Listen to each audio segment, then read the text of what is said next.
আচ্ছা, আপনারা কিছু, কিছু মানুষ এত পরিমাণ বিরক্তিকর কেন বলতে পারেন? মানে টোটালি একদম মেজাজ খারাপ করে দেওয়ার মতো কিছু, কিছু এরকম বিহেভিয়ার আপনাদের থেকে পাই, যেই কারণে মূলত আজকের এই ভিডিওতে আমি এই ভয়েসটা না দিয়ে আর থাকতেই পারলাম না।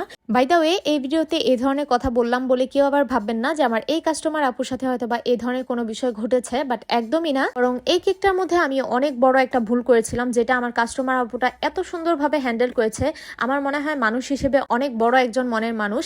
তো যাই হোক, আপু ভিডিওটা দেখে থাকলে সেই ভুলটার জন্য আমি আবারও ক্ষমা চাচ্ছি। যাই হোক, আজকের এই ভিডিওতে কিছু তেতো কথা বলবো, হয়তো অনেকেরই ভালো লাগবে না, তবে সেটা নিয়ে আমার কিচ্ছু করার নেই। ভিডিও শুরুতেই একটু বলে দিই, আমরা শুধুমাত্র গাজীপুর জেলার ভিতরে কেকের অর্ডার নিয়ে থাকি। এমনকি গাজীপুর হওয়া সত্ত্বেও যদি আমাদের লোকেশন হতে আপনার লোকেশন দূরে হয়ে যায়, সেক্ষেত্রে আমরা অর্ডারটা নেই না। তাই ইনবক্সের শুরুতে আপনাদের ডিটেলস লোকেশনটা আমাদের সাথে শেয়ার করবেন। এখন চলেন বলি আপনাদের কি নিয়ে আমার এত অভিযোগ বা কি নিয়ে আমার এত বিরক্ততা আসা।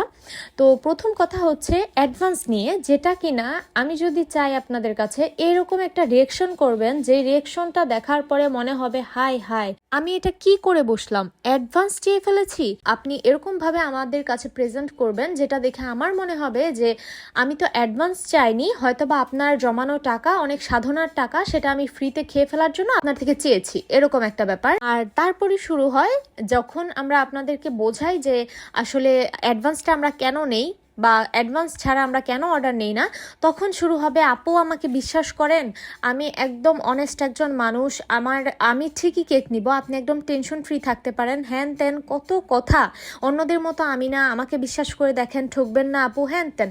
আরে ভাই, একটা কথা আপনার সহজভাবে বোঝেন না কেন? যদি আপনি কেকটা সত্যি সত্যি নিতেই চান, তাহলে যদি আপনি 5 টাকা আগে দিতে পারেন, তাহলে সেটা আপনি পরেও দিতে পারবেন, ঠিক আছে? আর যদি পরে দিতে না চান, তাহলে আপনি আগেও দিবেন না। এরপরেও অনেক সময় থাকে মানুষের বিপদ সত্যিই থাকে, বা মানুষের অ্যাডভান্সটা করার মতো সময় সিচুয়েশন থাকে না, সেটা আমরা দেখলেই বুঝতে পারি, বা তাদের টাইপিং দেখলে বা তাদের সাথে কথা বলেই আমরা বুঝে ফেলি যে আসলে কোন মানুষটা কিরকম, ঠিক আছে?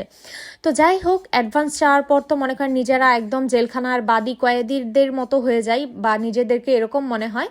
তারপর আসি লোকেশনে ডেলিভারি নিয়ে। আমরা যেহেতু বলি যে আমরা গাজীপুরের ভিতরে অর্ডার নেই, আবার প্রত্যেকটা ভিডিওতে আমি বলেও দিই যে গাজীপুরের মধ্যেও যদি দূরে হয়ে যায়, সেক্ষেত্রে আমরা ডেলিভারিটা করি না। আবার প্রতিটা কেকের ছবি আপলোড করার সময় আমি লিখে দিই যে গাজীপুর জেলার মধ্যে সিলেক্টেড এরিয়াতে আমরা কেকের অর্ডারটা রাখি, সব জায়গায় না। তো আপনাদের সেই সিলেক্টেড এরিয়া বা ভিডিওতে যে বলি সব এরিয়াতে আমরা কেকের অর্ডার দেই না, দূরে হলে কেকের অর্ডার রাখি না, সেটা পড়ে না, চোখে পড়ে একটাই যে গাজীপুরের মধ্যে কেকের অর্ডার নিচ্ছি। তখন যখন আপনারা একটা লোকেশন বলেন যেটা গাজীপুর হওয়ার সত্ত্বেও আমাদের লোকেশন হতে খুব বেশি, যখন সেটা আমি না করি যে আমরা এই জায়গায় ডেলিভারি করতে পারবো না, তখন শুরু হয় আপনাদের আরেক মহাকাণ্ড।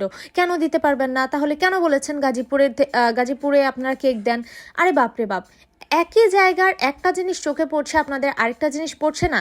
তারপরেও ভদ্রতার সহিত আমরা প্রতিনিয়ত মানুষকে বোঝাই, বলি যে দূর হয়ে যাচ্ছে, সেই কারণে দেই না। তবে না, কিছু কিছু নাছোড়বান্দা তো এই জিনিসটা মানবেই না, মানে তাকে দিতেই হবে বা তাকে দিতে আমি বাধ্য, এরকম একটা বিহেভিয়ার করে আর কি। আবার অনেক সুইট আপুরা আছে, ভাইয়ারা আছে, যাদেরকে প্রথমবার বলার পরেই যে আপু আমরা দূরে ডেলিভারি করি না, দূর হয়ে যায়, তারা না বিষয়টাকে খুব সুন্দরভাবে হ্যান্ডেল করতে জানে, এমনকি বলে যে আপু কোনো সমস্যা নেই। মাঝে মাঝে তাদের থেকে এরকম বিহেভিয়ার পেলে ওই বিরক্তকর মানুষগুলোর কথা মনে পড়ে, আর ভাবি যে আসলেই মানুষ কেন বলে যে এক একজন মানুষের মন মানসিকতা আসলে এক এক রকম। যাই হোক, বকবক করতে করতে আমার এখানে ডেকোরেশনও প্রায় কমপ্লিট। আপনাদের কাছে কেকটা কেমন লেগেছে অবশ্যই জানাবেন। আল্লাহ হাফিজ।